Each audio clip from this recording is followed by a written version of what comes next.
ये सोची समझी राजनीति है।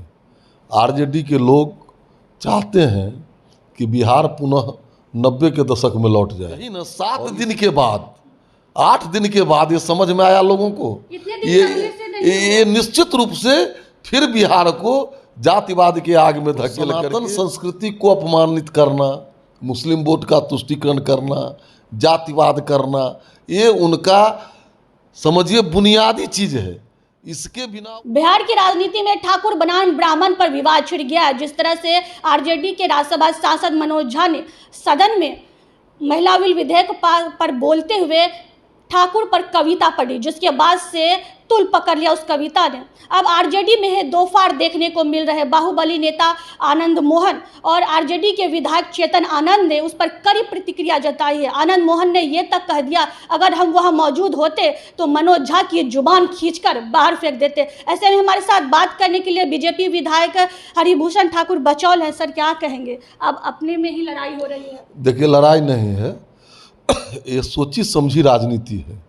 आरजेडी के लोग चाहते हैं कि बिहार पुनः 90 के दशक में लौट जाए, और इसलिए आपने देखा होगा कि मनोज जी ठाकुर की बात की है, उसमें अगर वो राक्षस शब्द करते उपयोग, दूसरी तरफ फिर उसके प्रतिकार में आनंद मोहन जी ने क्या क्या कहा, फिर बात आ गई ब्राह्मणों तक आ गई। यानी समाज में भेदभाव पैदा करना, विद्वेष पैदा करना, समाज को लड़ाना, अगड़ा पिछड़ा करना, ये आरजेडी लोगों का स्वभाव रहा है और इसी पर वो लंबे समय तक शासन किए हैं। फिर बिहार इन सबों को छोड़ करके आगे बढ़ा है और बिहार में अब विकास की राजनीति हो रही है, तो इन लोगों को लगता है कि हमारी जमीन खिसक गई है। तो इसलिए सोची समझी राजनीति के तहत ऐसा ये लोग कर रहे हैं। हम लोगों को इससे कोई लेना देना नहीं है।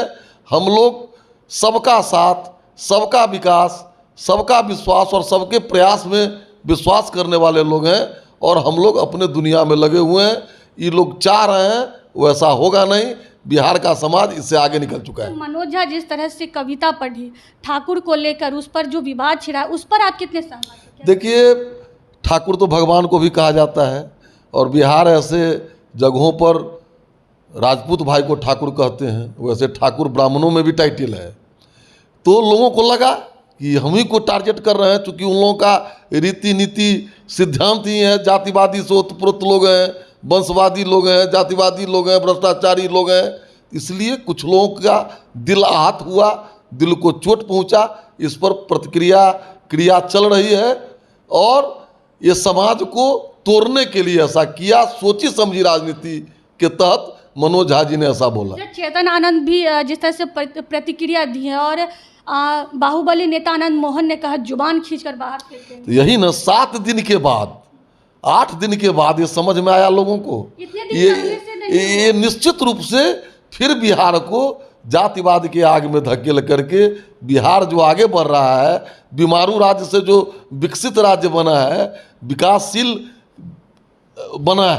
विकासशील राज्य बना है, उसके प्रति किसी तरह उद्देश्य को कम करने के लिए ये इन लोगों की सोची समझी राजनीति है कि हम एक बोले और 7 दिन कुछ नहीं हुआ, और फिर देखिए जातिवाद में इसको दिन पहले हुआ था उसी टाइम बोलना चाहिए। निश्चित रूप से अगर किसी को दिल में ठेस पहुंचा, अचानक ऐसा क्या हो गया जो वो इतने दिन के बाद आके बोले? अचानक इसलिए हुआ कि समाज में कैसे विद्वेष फैलेगा, हम अपना राजनीतिक फसल कैसे काटेंगे, इसलिए। ऐसा क्यों होता है? बार बार जो है INDA गठबंधन जो है हमेशा कभी सनातन पर बोल देते हैं, कभी इस पर हमेशा कुछ ना कुछ बोलते रहते हैं। देखिए, इंडी गठबंधन अलायंस जो है, इंडी गठबंधन के पास कुछ है नहीं।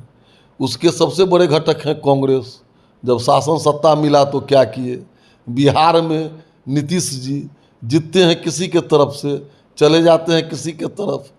तो सनातन संस्कृति को अपमानित करना, मुस्लिम वोट का तुष्टीकरण करना, जातिवाद करना, ये उनका समझिए बुनियादी चीज़ है। इसके बिना वो जी नहीं सकते हैं।